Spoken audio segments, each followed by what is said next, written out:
what is the solvent not to be used, no, to resuspend no your lyophilized no primer po. So yung supplier no will also provide no on the information regarding the quality, no, yung method of purification, yung molecular weight, the amount or the number of micrograms of the dried primers po.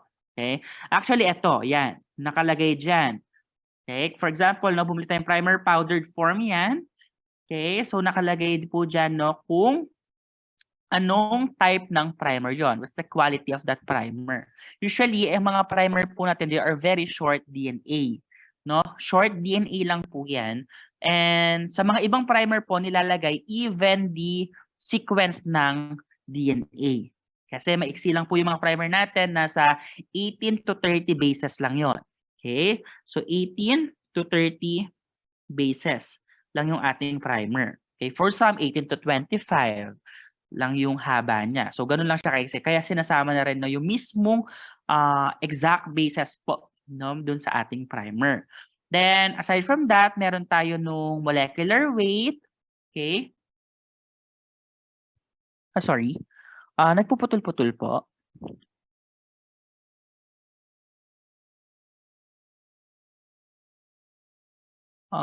Okay naman. Siguro sa iba. Okay. Thank you.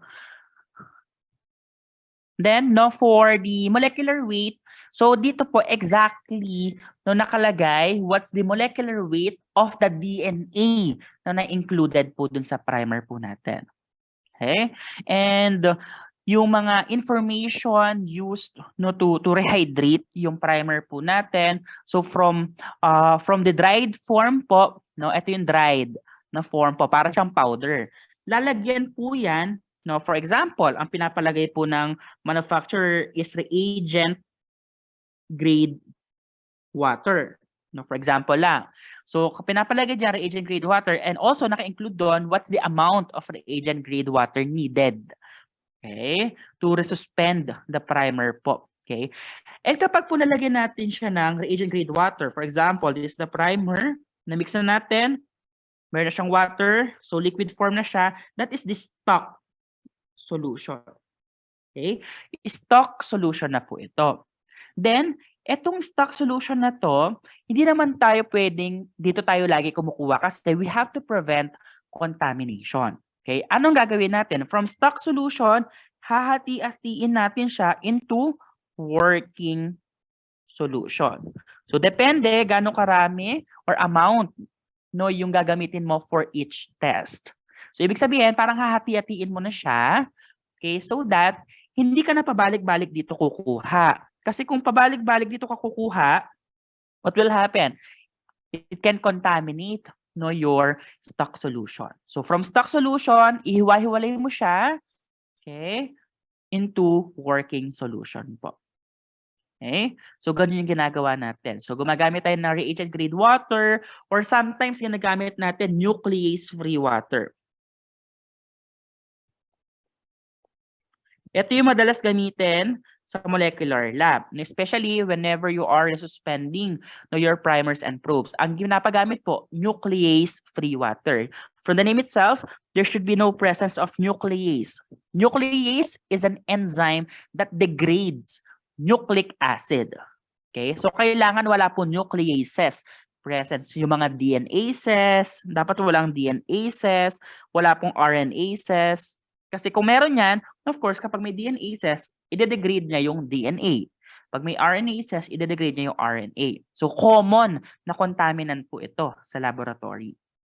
Okay? Kaya po, kailangan ginagamit natin na solution, nuclease-free water, or if you have nuclease-free na buffer, no, pwede rin gamitin yun. Okay. Then, aside from primer, we have also the probes. Yung probes po, no, ang pinagkaiba lang niya sa primer is that no, yung purpose, no, yung probes ginagamit siya mostly sa hybridization technique.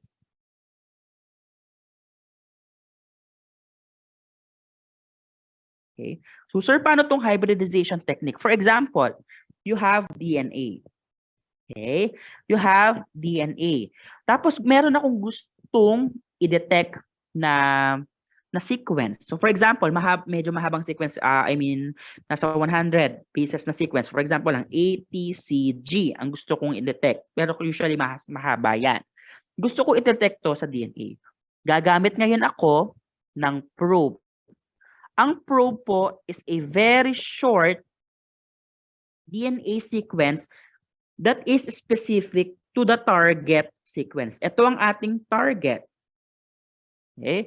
So, ang ating probe, very short sequence. So, kung ito ang target mo, ano dapat ang magiging probe mo?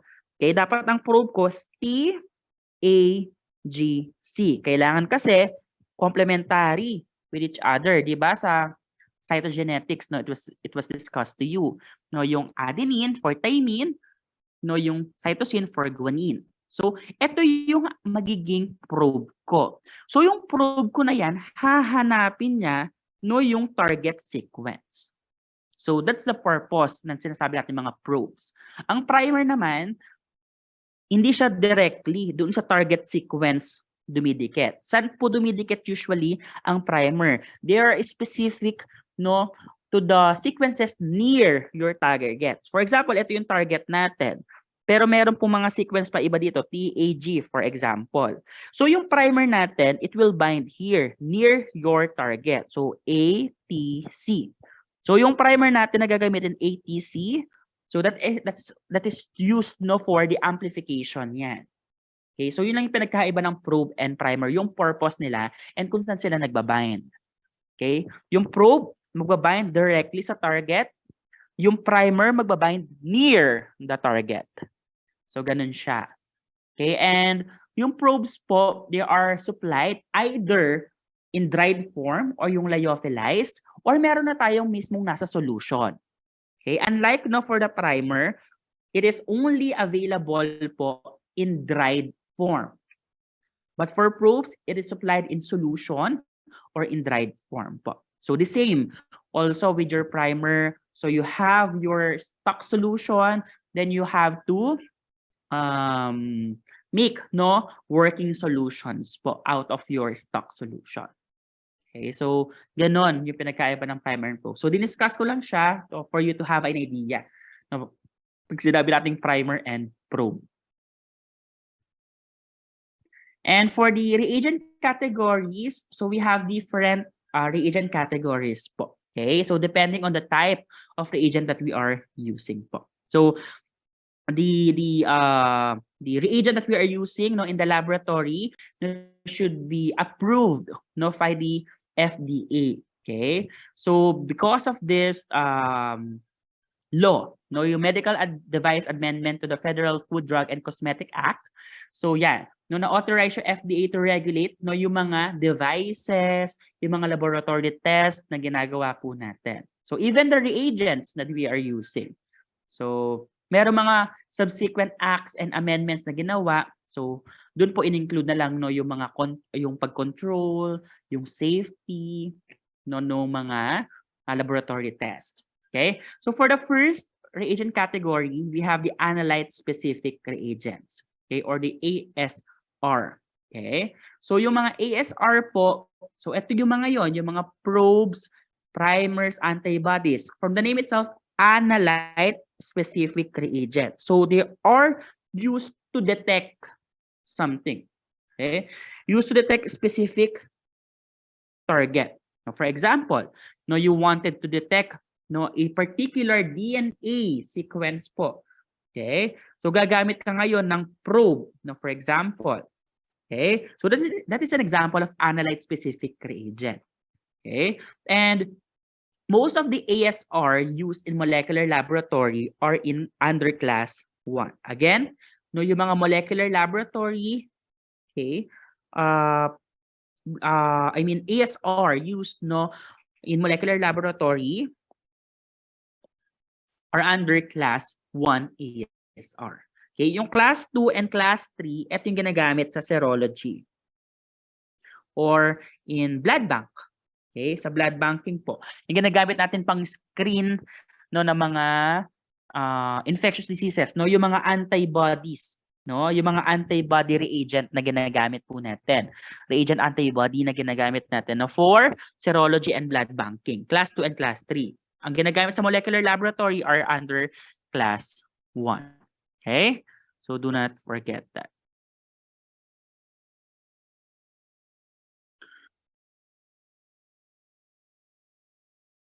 So, for example, no, yung mga sa PCR na ginagamit natin, microarray, yan, no, yung mga in situ hybridization, ginagamit po natin doon is class 1 na ASR. Okay?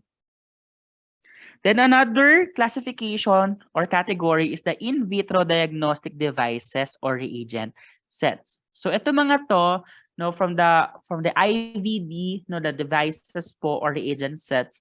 So they are intended not to be used for the diagnosis, no, of diseases or other condition. Okay? So it is used no to cure, no, minsan yung mga devices po paggamit ko cure is used to treat, or if it is used to mitigate or prevent diseases po. Okay? For example po, no, yung mga IVD reagent sets natin, no, yung mga products na ginagamit po sa pag-collect, no, pag-examine ng mga specimen no, collected from the patient. Okay?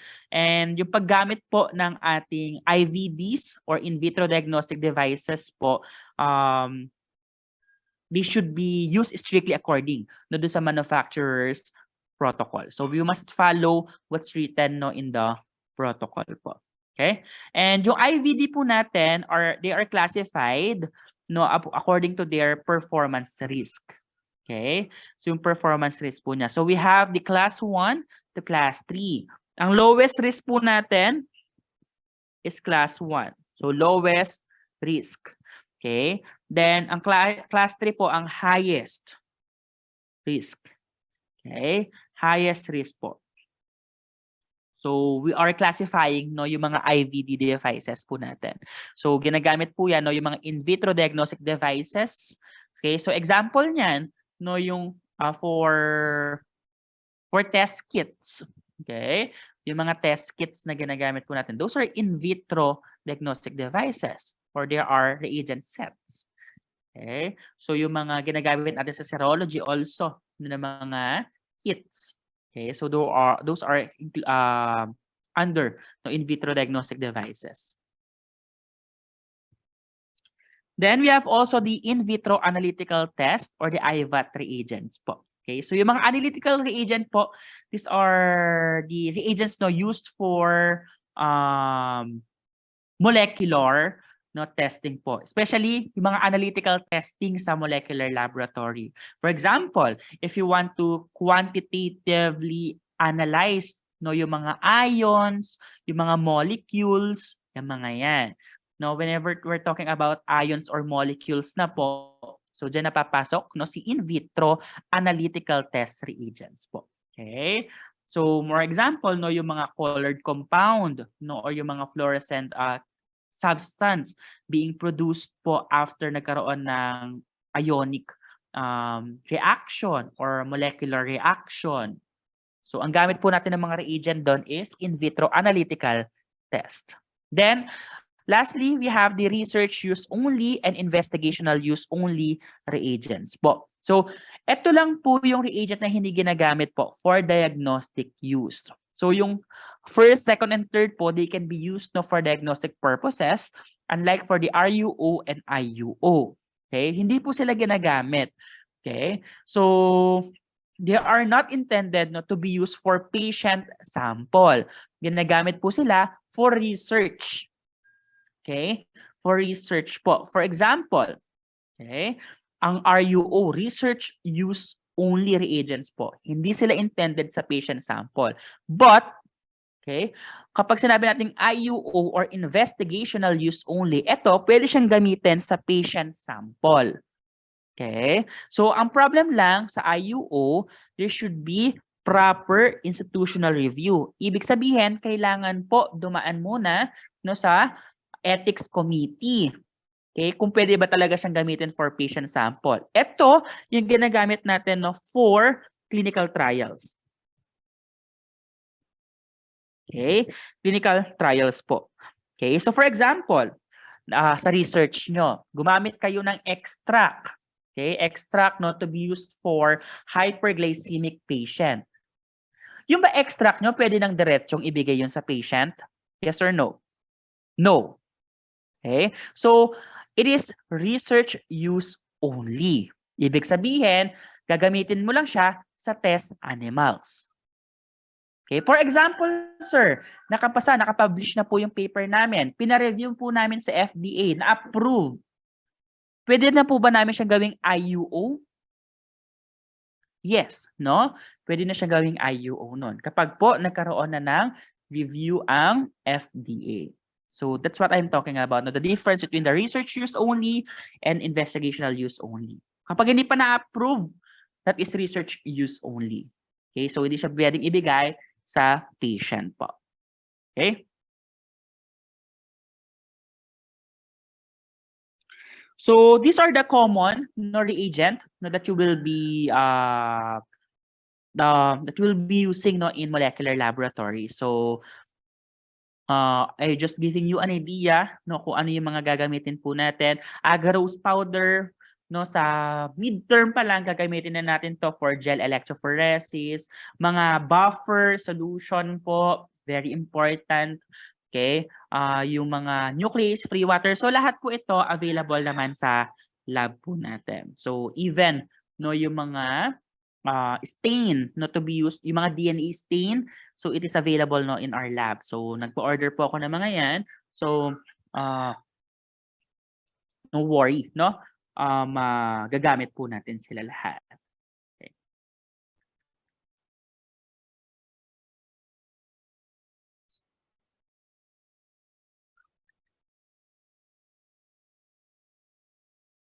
Now, let's move on how to prepare your reagents and your buffers po. Okay? So yung mga reagents and buffers are very important, just like what I've mentioned, because ito yung mga ma-expose kayo sa lab po. And you will also prepare these reagents po. Okay? And for the experiments po, your experiment or the result of your experiment will depend on the quality of your reagent po. So you have to check the protocol for the experiment. Check all of the procedures po that you will be performing. What are the reagents po needed? So you have to write everything po that you will need, okay, for our experiment, especially this prelim period po, we will be performing DNA isolation. So we are using different reagents po. Okay? Ang kagandahan lang na yung mga ginagamit natin, since test kit na siya, or kit na siya, they are pre-mixed na, naka-ready na sila. So ready to use na mga reagents na po. Okay? And we are using different types of buffers as well. Okay, yung buffer solution po, make sure that it does not change the pH. That's the purpose of your buffer. Okay, to ensure na hindi po magkakos ng changes dun sa pH yung ating mga reagents po. Okay, kaya po madalas ginagamit natin yung mga buffer solution if you wanted to perform molecular test po. Okay.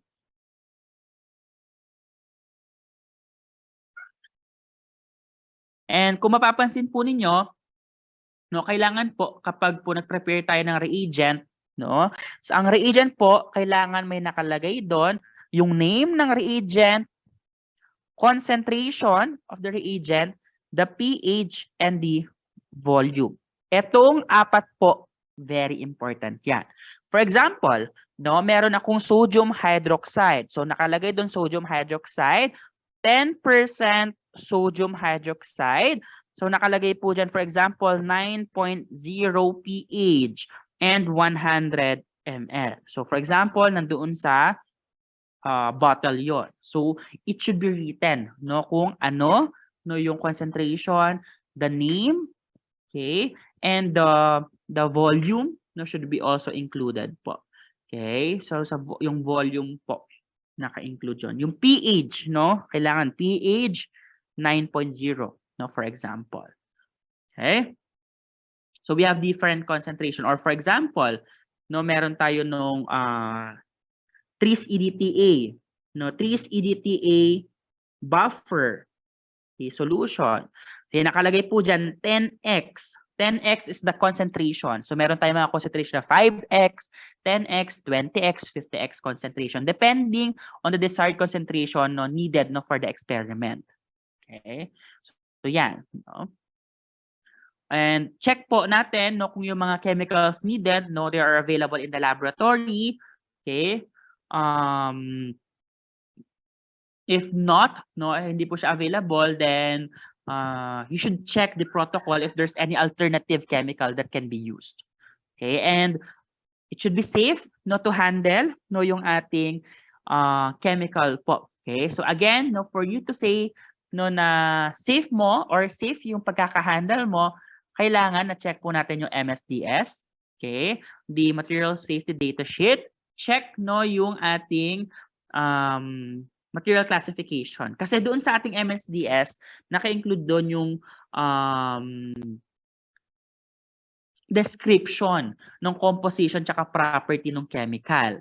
Okay, at the same time, yung mga MSDS po, kailangan naka-compile yan sa laboratory. If needed po, pwede natin ma-check agad. Okay? If there's no warning po na nakikita po, for example, doon sa mga reagent bottle natin, okay? Kung mapapansin nyo, dun sa ating reagent bottle, meron yung diamond symbol. And what is that diamond symbol? Okay. The NFPA diamond symbol. Tapos may mga number po siya, tsaka may color yan. So we have yellow, white, blue, and red. So we have the instability, okay? Then we have the specific hazard. We have the health hazard and flammability hazard. Depending on the type of hazard, may nakalagay dyan na mga number. So the degree of hazard. Now, if you still remember that. So kung pag wala pong warning na nakalagay na ganyan, or if there's no symbols po na nakalagay, either that's carcinogenic, mutagenic, corrosive, you can check the Merck index. But now, no, hindi na masyadong ginagamit yung Merck index since no, we have Google na ginagamit po. But dati po, ang Merck index po, para siyang encyclopedia ng lahat ng chemical po.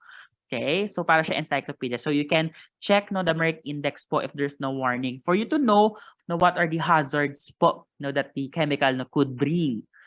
Okay? So, pwede po yon. Pero ngayon, no, hindi na tayo gumagamit ng Merck index. Okay? Since no, we can access no the composition, the hazards po ng chemical po through internet.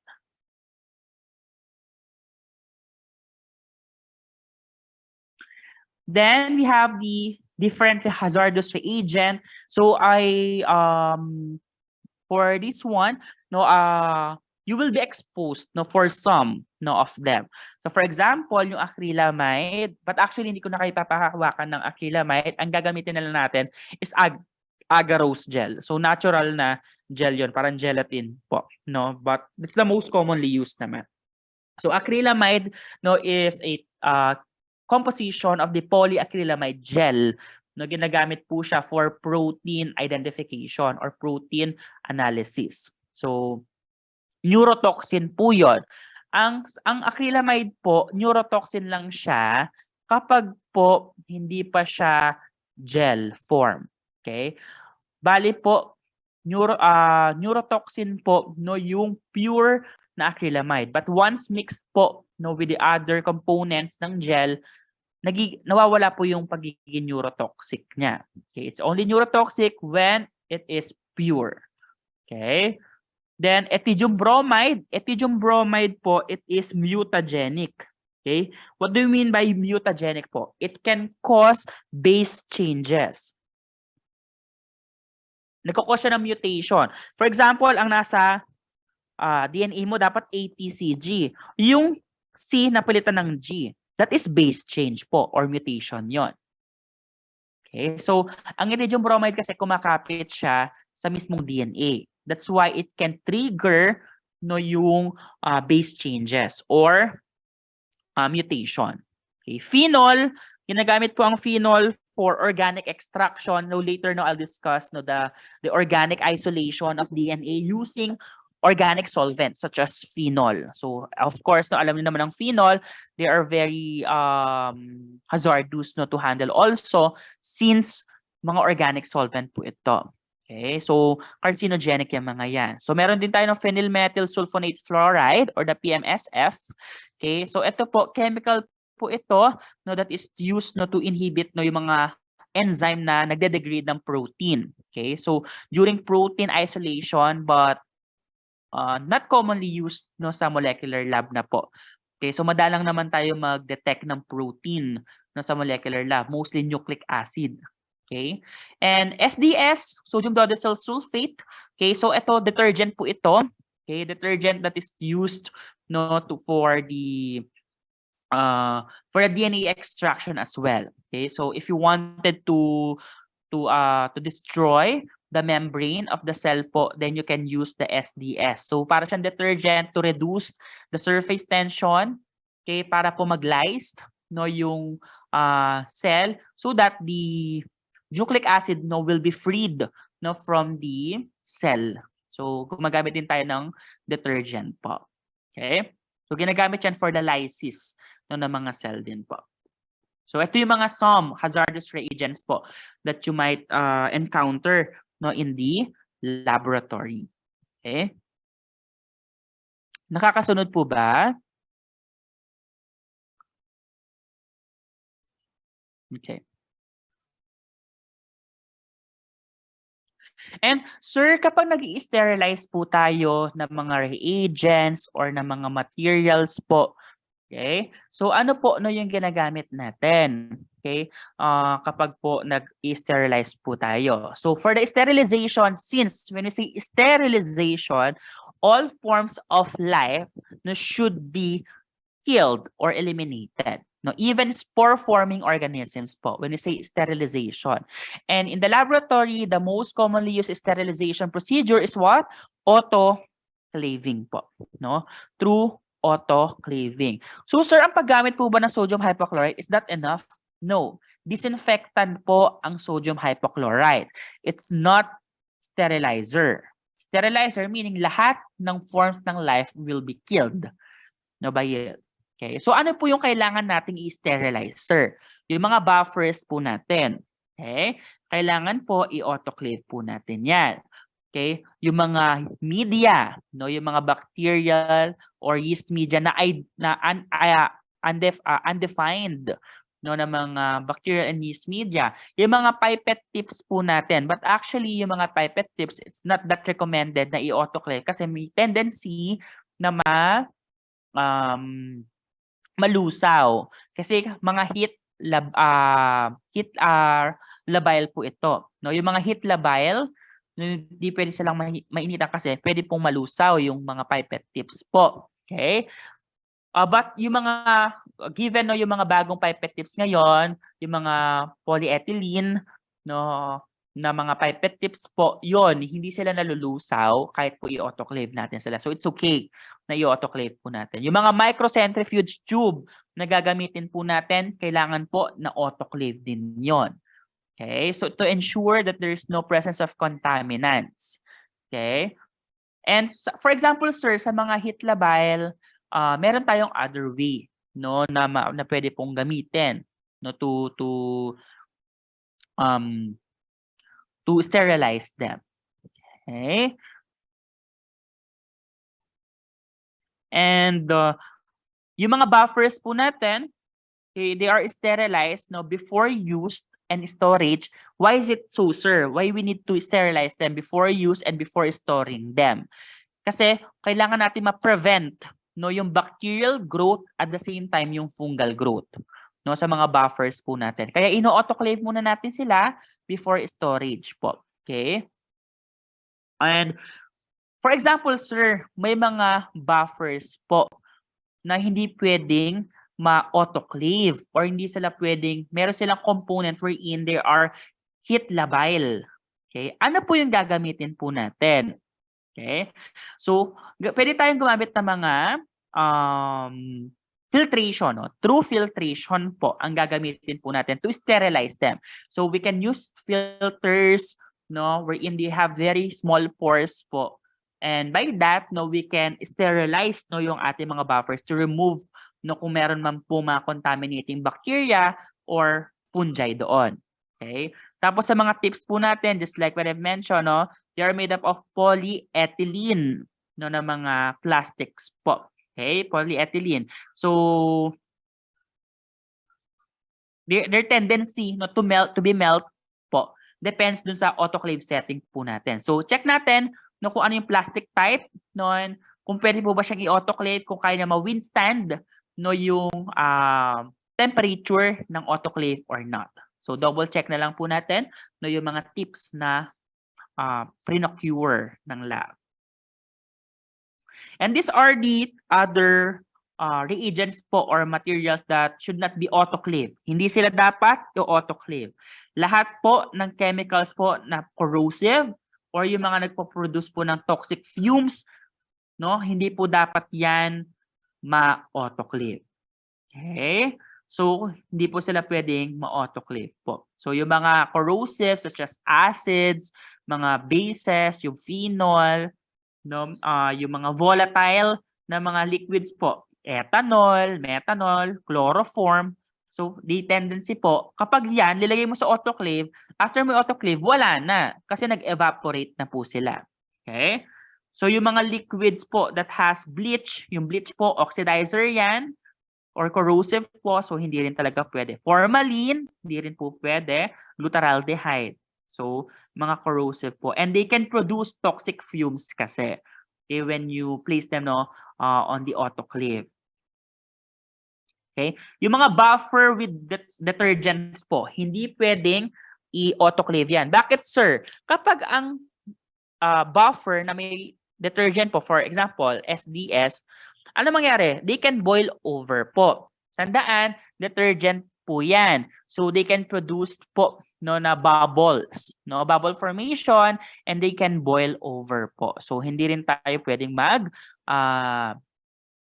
mag-autoclave po. Okay? So yung mga heat labile na ingredients, for example, serum, no, yung mga proteins, no? For example, no, yung bovine serum albumin. For example, gagamitin mo 'yon, bovine serum albumin. No, gagamitin mo siya, no, for testing. So hindi siya pwedeng ilagay sa autoclave kasi madedenature ang protein sa heat. Okay? Tandaan niyo na, ang protein na-dedenature po at higher temperature. Okay? Kaya po hindi sila pwedeng maboil kasi magko-coagulate po 'yon. Okay? And madedenature po. Tapos yung mga dithiotratol po natin or DTT, beta-mercaptoethanol, so mga ginagamit po yan, no, for extraction also. So they can produce also toxic fumes, kaya po hindi sila pwedeng i-autoclave. So ano for this solution, sir, ano po pwede nating alternative, no, na method po, no, for sterilization? So we can perform filter sterilization. Okay, so for the filter sterilization, okay, you're just using filter po. And the pore size, no, of the filter is 0.2 micrometer. So dapat maliit na yun lang yon. Okay? Micrometer. Okay? So ito po, they can be reusable or meron tayo mga disposable. So depende kung ano po yung available in the laboratory. So meron tayong reusable, merong disposable po. Okay? And we have different sizes as well depending on the volume to be filtered. Okay? So meron tayong different types po. Okay, meron tayo ng non-disposable, ito glass po ito. Okay? Glass po. For example here, non-disposable po 'yan. Okay? Then vacuum driven. So meron po tayong negative pressure. Okay? Ibig sabihin, may pressure po dito sa baba, hihilahin niya pababa po. So negative pressure, pababa po. Okay?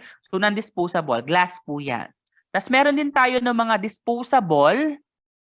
Okay? Disposable po, both of them are vacuum driven po. So ibig sabihin, may negative pressure pa rin po, hihilahin niya or hihigupin niya, no, yung solution, no, para po ma-filter siya.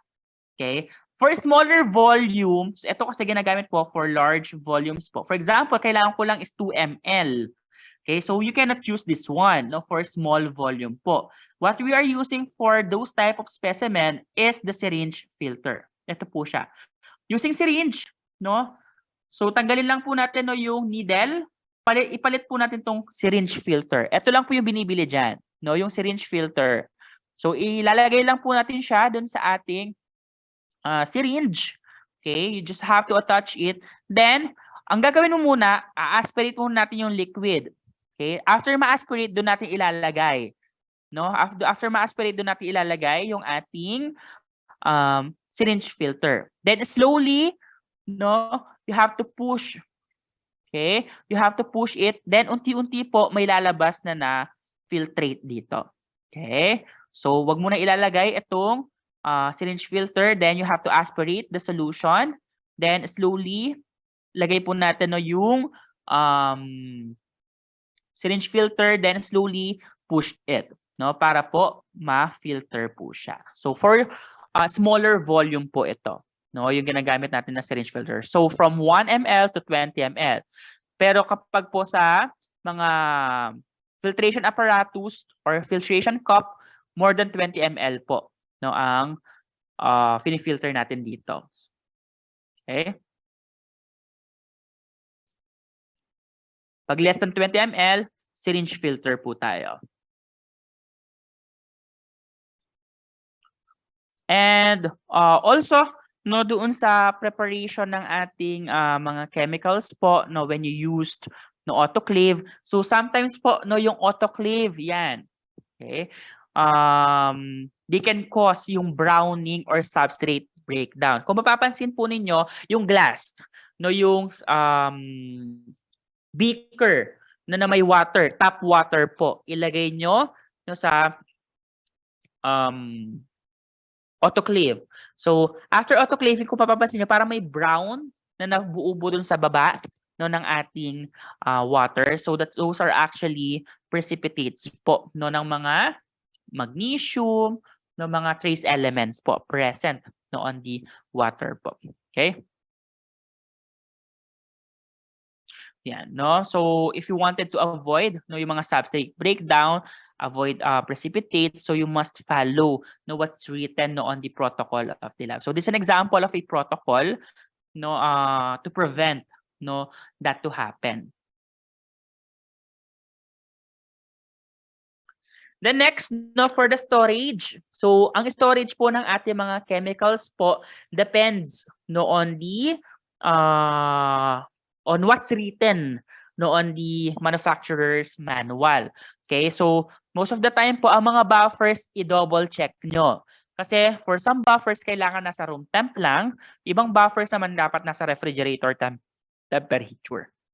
Okay, so these are the different chemicals and reagents po that should be stored no, in room temperature. Detergent, no, ethanol, concentration solution, kailangan nasa room temp lang yan. But for most of the samples that we have, bacterial culture, DNA, PCR products, no, ito yung PCR products or tinatawag natin na amplicons. Okay, pag narinig nyo po yung term na amplicons, that is actually PCR product or serum. So, sa ref po yan. Pero yung mga enzymes po natin, kailangan nasa freezer temperature po. And even your RNA, nasa freezer. Bakit, sir, hindi pwedeng sa 4 degrees Celsius? Tandaan, ang mga RNA po are single-stranded na nucleic acid. They are more prone no, to be denatured compared to your DNA, which is double-stranded. Pag single-stranded po, mas madali siyang ma-denature po. So, at a lower temperature, they should be stored. Then, yung mga lipids po natin or frozen bacterial culture, kailangan nasa ultra-low no, freezer po. For example, no, you have to freeze no, some of your specimen to be tested no, in the future po. Okay? So, it should be stored no, at ultra low no, na freezer or negative 70 degree Celsius po. Okay?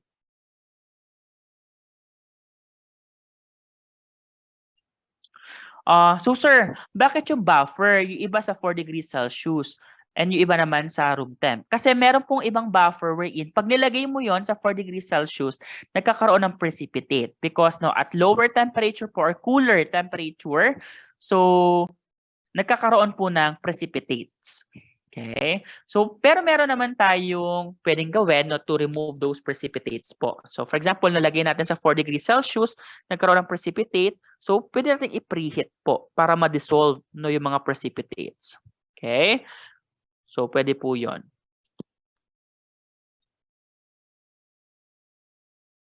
So, just like what I mentioned, no, yung mga culture media, they should be stored at 4 degrees Celsius or at room no temperature po. Okay? Yung buffers po rather, no, yung buffers. Yung culture media, kailangan lagi po nasa 4 degrees Celsius yun. So, kasi kailangan natin ma-avoid no, yung contamination and the growth no, of the organisms, either that is fungal or bacterial organisms po. Because there are some organisms wherein they can still survive at room temperature and they can multiply also on that temperature po. Okay? So yung media sa 4 degrees Celsius, ang buffer for or room temperature po. Okay? So yung mga ibang concentrated solution, room temperature po. And if you will check no for most of the concentrated specimen, we have to prevent also no yung inactivation ng mga active component na mga reagent po natin. That's why they are placed no in an amber bottle. No, yung amber bottle yun yung color brown no ng mga bottles po for chemicals. Kaya ganun yung color nun. Yung mga iba namang chemicals, they are photosensitive. No, they should not be exposed no to light because pwede rin pong ma-deteriorate no yung mga chemicals po natin if they are exposed no to light. Okay? So they should be stored no in an amber bottle po. Okay? So that are the things that you have to remember no for the reagent preparation po. Okay? So now I think no it's okay no to proceed no to our next topic no which is the DNA isolation or the DNA extraction. So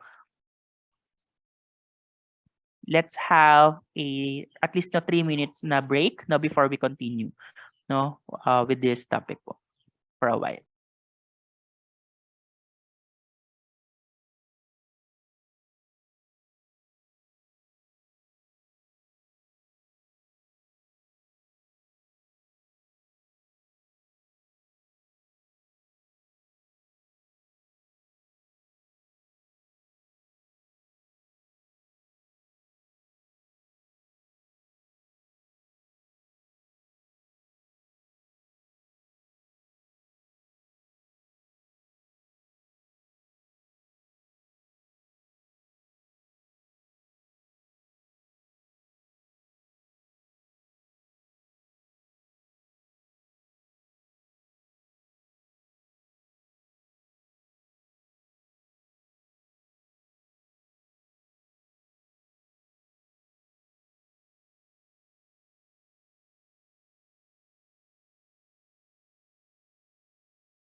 Okay, so let's continue our discussion.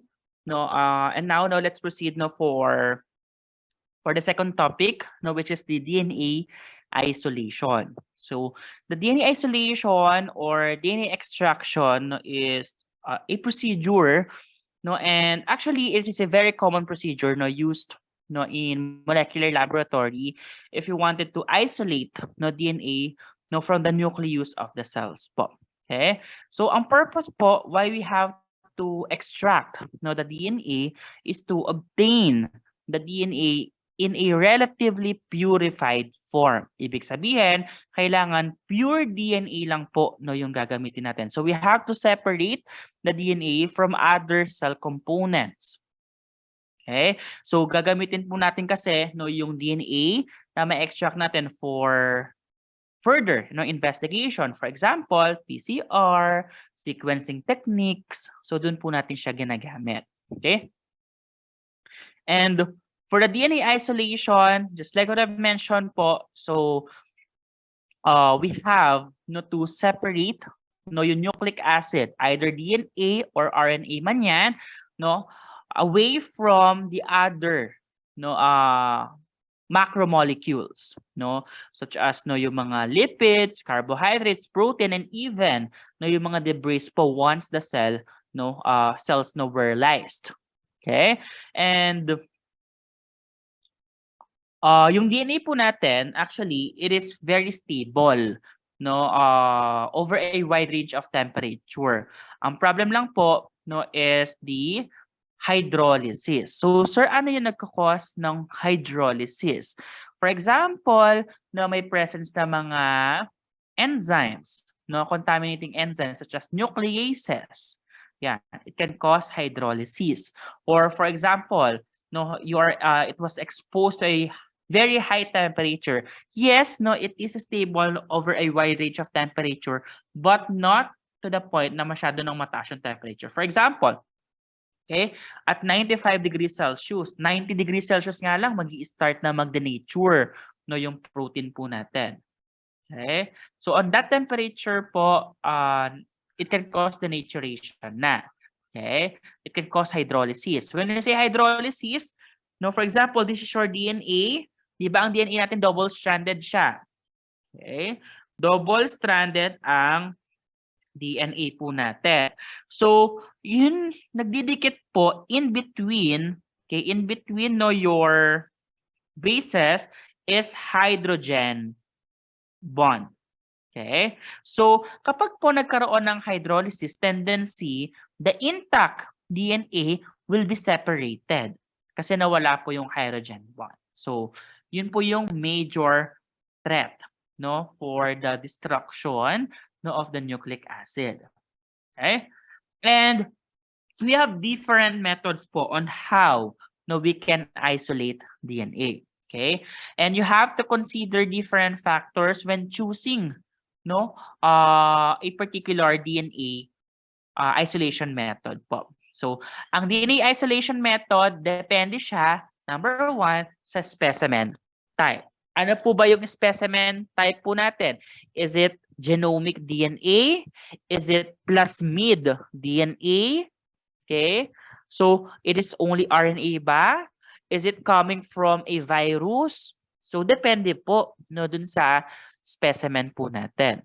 Okay? Then, boss, dun sa amount of sample and desired yield. Okay? For example, no yung ginagamit po no for forensic pathology. Nagpa-blood spot ka, no? Yung sa blood spots lang. Okay? So, konti lang yung nakukuha na sample po. Okay, coming from that. So, we cannot use no the standard or conventional method of isolation of DNA. We have to use other methods po. No, if you wanted to extract no nucleic acid no from those type of specimens. For example, isang swab lang yung nakuha mo. Okay? The more sample that you have, the more nucleic acid yung pwede nating ma-isolate. The lesser the amount of sample, the lesser po yung amount na pwede nating ma-yield no after isolation. Okay? The purity and the size of isolate no should also be considered. So if it is pure, okay, or if there's other interferences po na present dun sa ating sample din. Okay, so yung ease of operation din po, okay, madali bang gawin? Okay, yung procedure. Okay, so actually yung gagawin natin na procedure, that's the easiest way to isolate nucleic acid. Okay, yung cost and hazard should also be considered. Unang-una, yung cost. Okay? When it comes to cost po, expected that whenever we're talking about molecular testing, they are a lot. Okay? They cost a lot po. Testing, mahal na po. Kaya nga kapag po pinahawak ko kayo ng reagent, make sure do not contaminate it and the desired amount lang po yung i-aspirate po natin. Okay, bawal tayo magsayang kasi ang bilihan lang po natin ng mga, so for some of the reagents per ml lang. Okay, per ml lang. So ang pinag-uusapan kasi natin dito is microliters lang ng mga reagents po and sample. Say, so kapag po nagkamali, so actually it can interfere with the result po. Okay? So make sure na kailangan po yung cost as much as possible hindi ganun kamahal. Okay, but expected for molecular testing, medyo mahal po talaga yung mga test. So let's start first with the specimen collection. Okay? So specimen collection po, these are the different sources of DNA. Okay? So depende po kung ano yung dinedetect po natin. Is that a bacteria, that a fungi, pwede pong parasites, pwede pong human blood, tissues, human cells, plants. Okay? For most of the time, for example, sa mga molecular laboratories now, ano po ba yung nare-receive natin na sample? From human cells po. For example, yung nasopharyngeal swab. Okay? So the nasopharyngeal swab, yung swab po na transport po in the laboratory, so to be tested for the presence of SARS-CoV-2 or COVID-19. Okay? So example po 'yon ng specimen collection. And sa specimen collection pa lang, kailangan correct po. Okay? So for the specimen collection for COVID-19, actually hindi ko siya madi-discuss kasi dinidiscuss ko siya sa MTAP and seminar. Sa seminar siya actually na didi-discuss. Okay? Kaya hindi ko na maisingit dito. Okay? And for example, for pathogenic organisms, so pwede yan, yung bacteria po. Kailangan ng bacteria nasa mid-log or late logarithmic phase lang siya. Hindi pwede sa plateau phase, hindi pwede sa lag phase. Dapat nasa logarithmic phase po. Either mid or late log. Why, sir? Okay? What do you think is the reason na dapat nasa logarithmic phase po siya? Hindi pwedeng sa lag phase or hindi pwedeng sa plateau phase.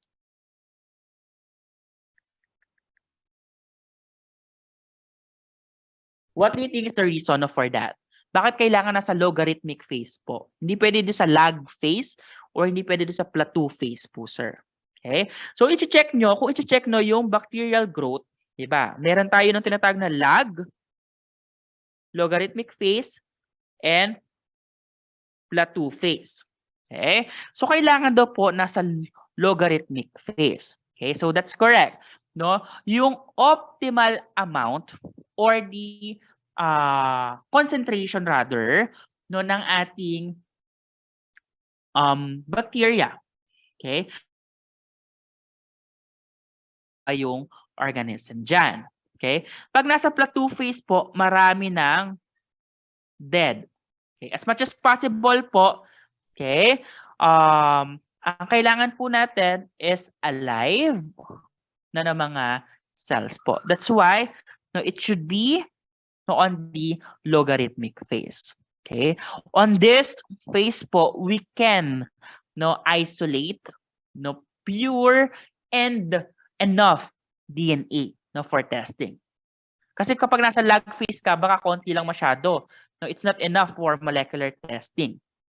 Okay? Kapag naman po sa plateau phase, masyado na maraming patay. Okay? So possibly po, no, yung mga nucleic acids po nila is deteriorated na din. So much better sa logarithmic phase po. Okay?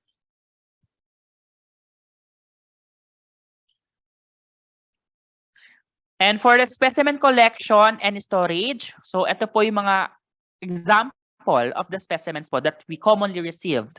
Okay, so for example, whole blood or bone marrow po. So sa whole blood or bone marrow, anong specific blood cell ang kailangan natin ma-extract? Is it RNA?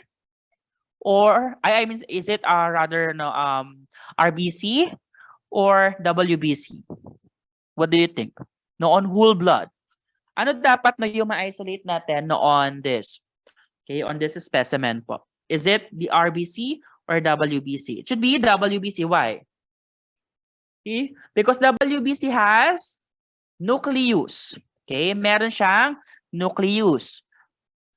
Unlike no for the RBC po. Sa RBC, pwede tayo makakuha dyan mga remnants lang ng RNA. Okay, sa reticulocytes. Okay, but for WBC, it has nucleus, so nandun po ang mga DNA po natin. Okay, so we can use either lavender top, no, lavender top or the yellow top tube, no, for whole blood. No, yung yellow top tube, meron po yan anticoagulant, yung acid citrate dextrose or the ACD. Acid citrate dextrose ang ginagamit po natin. Okay? Then we have also the tissue. Okay? So yung tissue naman po no na that we are receiving in the labs, either freezed po yon na solid tissue or it should be on ice. Bakit sir kailangan po freezed po siya or on ice? No, to prevent po no yung further metabolism no ng mga cells po do sa tissue.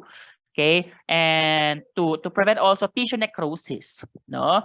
So kailangan po as much as possible fresh no yung sample po natin. Okay? Buccal swab. So ito po no yung mga buccal swab, madalas to ginagamit no for DNA testing, okay? Or parental no parentage analysis, no? Yung parentage analysis po, ito yung madalas na ginagamit na natin. Microorganisms po, kailangan correct no yung collection system natin depending on the organism that we are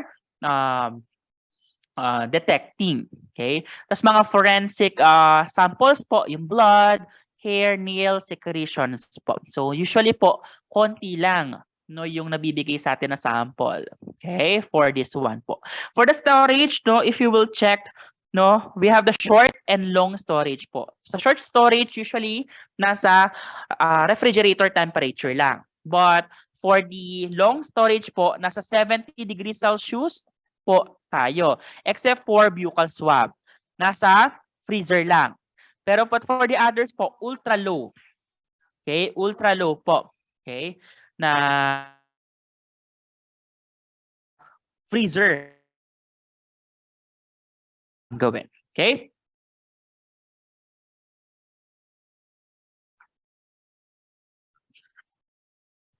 Okay, and this is actually the basic steps no for DNA extraction. So we have the cell lysis, okay? Then we have the removal of the lipids, removal of proteins, and lastly for the precipitation no using alcohol. So for the first one, we have to break the cells open first. Okay? So it is commonly referred to as cell lysis or other called it as cell disruption. Okay? So anong purpose po sir bakit natin kailangan i-lyse no yung cell para ma-expose no yung DNA. Okay? So yung DNA po kasi nasa loob siya ng nucleus. Madalas po saang part ng aside from nucleus, saan lang ba natin makikita yung DNA na mga yung DNA no sa cell? So aside from nucleus. Okay. Sa cytoplasm ba nandun ang DNA? Do you think nasa cytoplasm ang DNA? Yes or no? No. Okay? Nasaan po? Nasa mitochondria. That's correct. No? So that's why we have the mitochondrial DNA, okay, tsaka nuclear DNA. Okay? So doon siya nakikita. It's either mitochondria, pero mas konti yung nasa mitochondria. Sa cytoplasm, ang nakikita po doon, RNA. Or specifically, the messenger RNA. So it could be isolated, no, from the cytoplasm. But for DNA, nandun po siya sa nucleus, and nandun siya sa mitochondria. Okay, so please remember that. And so we have different types po, no, on how to lyse, no, yung cells po. Either chemical lysis, physical or mechanical lysis po. Ito yung pag mechanical, yung physically you have to grind, no, yung sample po natin. Okay? Removal of membrane lipid. Pwede po mangyari to by adding what? Detergent. Okay? Detergent po. Example yung SDS. Okay? Tapos, after removal of lipids, we have to remove the proteins. Gumagamit po tayo ng enzyme. For example, proteinase K. Okay? Proteinase K po na enzyme. Then, we have to precipitate, no, the DNA so that, no, yung pure DNA po will be separated, no, from the solution. Okay, so usually ang ina-add po natin alcohol. Okay, either ethanol or isopropanol. Okay? So kasi ang DNA po insoluble yan sa alcohol. Tandaan ha, ang DNA insoluble sa alcohol. So tendency after addition of alcohol, it will precipitate. Okay? It will precipitate. So they will aggregate together. Kung mapapansin nyo, magpo-form po siya ng parang pellet, no, after centrifugation. So pag na-centrifuge natin, parang may pellet na buo. That's actually pure, no, DNA. Okay? Pure DNA po yun. So for the first one, so we have to do, no, yung disruption po, no, ng ating cell, no, cell lysis or cell disruption in the mortar and pestle. So physically, you have to grind it. Okay? Meron din tayo ng enzymatic disruption by using the proteinase K. Since po yung cell membrane natin, mostly it's made up of protein, no, protein membrane yon. So we can use proteinase K po. Okay? Proteinase K, no, to remove, no, the protein po. Chemical disruption, no, by the use of this SDS or the kitab. No, SDS, that's the detergent, no, used, no, to remove, no, yung membrane lipids naman siya. Ang sitab naman for the cetyl trimethyl ammonium bromide, ginagamit po ito for fungal specimen. Okay, tandaan ha, for fungal specimen. So since, no, ang fungal specimens po natin, they have very thick, no, na cell wall. Okay, so yung mga it can be used, no, to remove, no, yung mga chitin, no, yung chitin, no, from the fungi. Okay, so yun po yung ginagamit natin, sitab, no, or the cetyl trimethyl ammonium bromide. No, for fungal specimens po yan.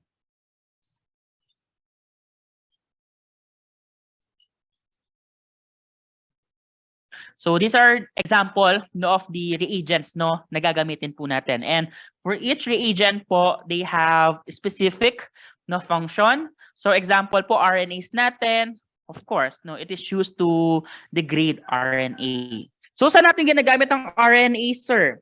Pag kailangan lang natin is DNA. Mag-add ka ng RNAs to remove the interfering na RNA. Okay? For example naman, RNA ang gusto kong i-extract, sir. Gamit ako ng DNAs. No? Ang DNAs naman, pang-remove ng DNA. So, ganun siya. Okay? So, yung buffer, so ang buffer po, very important, no, to dissolve for most, no, of the reagents. No? Lalong-lalo na yung mga solid or lyophilized, no, reagents po natin. Lysozyme and achromopeptidase, both of them are used, no, for bacterial cell wall. Kaso ang lysozyme for gram-negative, ang achromopeptidase, no, for gram-positive. SDS for the cell membrane lipids, na-discuss ko na po kanina. Proteinase K for the to digest the protein. Okay. PCL solution. Okay, so if you wanted to separate DNA from other cellular components po. Okay, so gumagamit po tayo ng PCL solution. Okay, for a while lang ha.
Okay, so again, for the proteinase K, so it is used to digest protein. PCL solution, what is PCL daw po?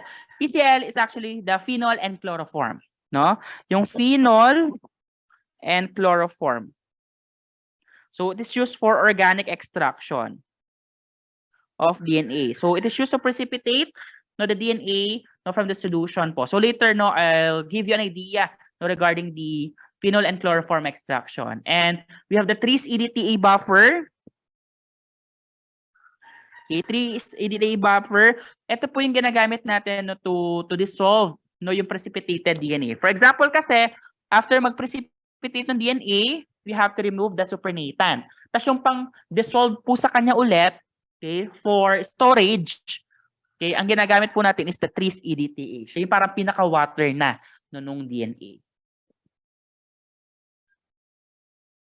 So this is just some of the example po ng mga chemical and mechanical methods po natin. Sa chemical na methods po natin, very common po yung detergent using SDS, enzymatic digestion using the proteinase K, pwede tayo osmotic shock, okay, or alkali treatment. Ang alkali treatment is no longer being performed kasi po nade-destroy yung mga smaller DNA. So, applicable lang ang alkali treatment. So, you're using strong alkali solutions. For example, sodium hydroxide.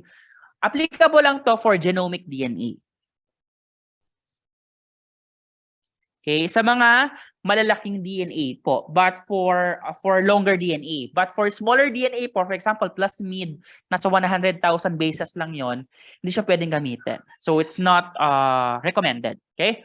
Then for the mechanical, so meron tayo ng homogenization. So ito po, yung mortar and pestle, i-homogenize po natin yung sample natin, especially kapag naka-receive po kayo ng tissue specimen. Okay? Then ultrasonication, ball mill, so all of this po mechanical yan. So ang problem lang po, very harsh po ito when it comes to the mode of lysis. Okay? So we cannot ensure kung intact pa rin yung DNA na pwede nating ma-isolate using this mechanical. So much better to use po yung mga chemical and enzymatic methods po natin compared to mechanical lysis. Okay? And when it comes to the extraction procedures po, we have 3 common na extraction procedures. We have the organic, we have inorganic, and the solid phase isolation method. In the laboratory, ang gagawin po natin ang solid phase isolation method. It's the easiest, the fastest way, and the safest way to isolate DNA. Okay? Easiest, and at the same time, we can isolate pure no DNA no using this method po as compared with the organic and inorganic. Una lang na-discover no yung organic and inorganic, okay, compared sa solid phase. So I'll give you an idea, but actually i-discuss ko ito sa lecture, no? Sa lecture po madi-discuss lahat ng extraction mean by this. Okay? So pag organic extraction, from the name itself, you're using